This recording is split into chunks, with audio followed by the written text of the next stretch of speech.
Broadcasting live from ATDC in Atlanta, Georgia, it's time for Startups Engineered.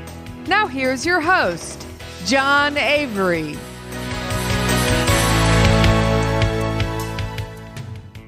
Welcome to ATDC Radio, and welcome to our new series, Startups Engineered, featuring Director of ATDC, John Avery. Good morning, sir. Good morning.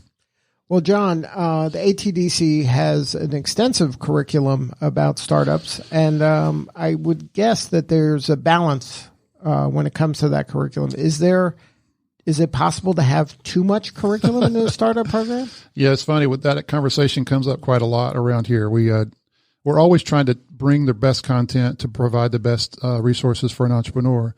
I'm a technical background. I'm an electrical engineer from Georgia Tech, and so classrooms are comfortable in the sense that I can gravitate. I get that model of learning. And but it comes up quite often that in the case of entrepreneurship, there's actually some guardrails, some dangers that you can run into when you're trying to become an entrepreneur in a classroom. It's a little bit like studying gymnastics, right? If I were to spend as much time in the world in a classroom studying gymnastics, I'm still never going to be any good on a dance floor. And entrepreneurship is a little bit like that. There's an aspect to it that's physically out in the world. And so certainly there's things you need to learn in a classroom, the frameworks and the tools and the sort of the background, how to understand what's going on. But it's mostly practitioner sort of skills that you need to learn by being out in the world. And for a technical founder like myself, there's a danger that I'll believe that I'm making progress and getting better and somehow improving myself by being in the classroom, learning things that seem interesting, and not actually making progress in the things that actually matter. So we do try to provide a mix where the things that we study in the classroom provide those frameworks and tools that you then need to go use in the world. And it's even worse than that in the sense because in the case of something like gymnastics, when you've learned it and you've demonstrated it on the floor, that's the end in itself, right? You've demonstrated your mastery of that in doing it. But in entrepreneurship, they're just tools that you can be good at mastering, but you have to use the tools to learn what you need to learn from the world in order to make your successful startup. And that's even a second step. Beyond being good at using the tools, you have to actually then go use the tools to solve the actual problem of your startup. And again, the danger is that when you think that you're making progress by being busy, checking off boxes, attending classes, reading concepts and learning frameworks, that you're not actually making as much progress as you think you're making. And I would imagine that it's also a trap for maybe more of the technically minded, that you've created this solution in your mind and on a whiteboard, but you haven't talked to a customer that's maybe willing to buy it or at the price that it would require you in order to really make it. That's exactly right. Yeah, we all have a tendency to believe that the world is like we think it is in our mind. Mm-hmm. And when you're a technical person and you can kind of frame those models in your mind through that model of learning, it's really easy to deceive yourself.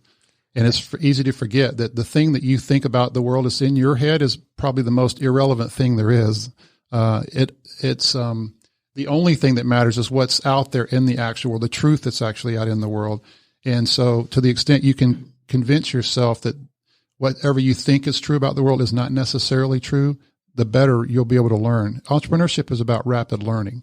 It's all about rapid learning. And a lot of times the things you think you know are the biggest impediment to actually learning. And so the hard part about entrepreneurship is to get the things you think you know away from your head. Right, out of your head into the world as quickly as possible. So that the actual truth in the world can actually reach over that wall and correct your assessment so that you can actually see the world as it is, even if it's not the way you want it to be, which is quite often the case. So now what are some ways that ATDC actually kind of helps kind of protect the technical entrepreneur from themselves? Mm. The primary curriculum that we have today that I think is interesting is on Tuesdays we provide a customer discovery class that alternates every week between theory and tools. So in the one week you're studying about why we do this, what it's about, and the second week you study what methodologies you actually use to do it. And the purpose then is to go out into the world and actually do it. And on Thursdays, we have a lab where they come back and talk about what they've been learning in the field. And then there's mentors and staff in the classroom giving feedback to the entrepreneur when the entrepreneur is talking about what they've been learning in the world. Then the mentors can ask questions. Well, how did you ask the question? What did they actually say? And a lot of times you realize you're asking questions that only have one answer, the one you want them to give you. Mm-hmm. And most people in the real world would rather give you the answer you'd want to hear. They don't want to create a conflict. They don't want to really make you feel bad, especially if they're your friends anyway, which is what most entrepreneurs go to first when they're trying to go into the world. No one ever tells you what they actually think. They just tell you what you want to hear, especially if you make it clear that's what you want to hear. So the hard part is about getting yourself to a point where you can ask neutral questions that don't beg the answer. And then even if you can get to a point where you can try to encourage the negative response so that you can actually see if it triggers, and then actually hear what they say, and so that you can internalize that and then learn from the actual world so that you can achieve the better result. Now, you mentioned earlier that your background is as a technical founder a couple times, and that's kind of your natural state, I would say. Do you have examples that you have some scar tissue where you went in and made these assumptions based on your own thinking, and then the world kind of helped you self-correct? Not to get too specific, but I have had a couple failures in startups, and I've learned that I do way better when I'm partnered with someone who is that more business focused and externally tuned person who can kind of learn that better. My strength is more about when I'm working with a co-founder who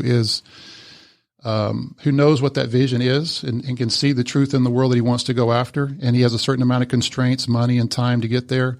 Then that's where I come in to sort of bring that to fruition. So there are places in a startup where technical people have to be partnered with those externally focused people to bring the product to market, to sort of make the thing real with very limited constraints.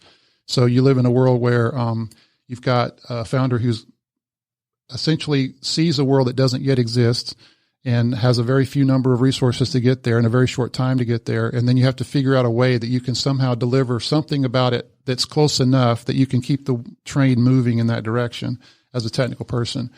And so just knowing that I'm better when I'm partnered with that person helps me move faster, because then I know that I need that to sort of augment what I would otherwise be able to do. And that's one of the benefits of the ATDC, is to kind of help that entrepreneur learn rapidly. That's right. There's nothing at scale ever happens as a single individual. Everything that's going to have scale has to be done by a team. Mm-hmm. And so what we really try to focus on here is strong relationships and building strong cultures, things that will attract and retain the best people, because at the end of the day, that's the only competitive advantage you ever have.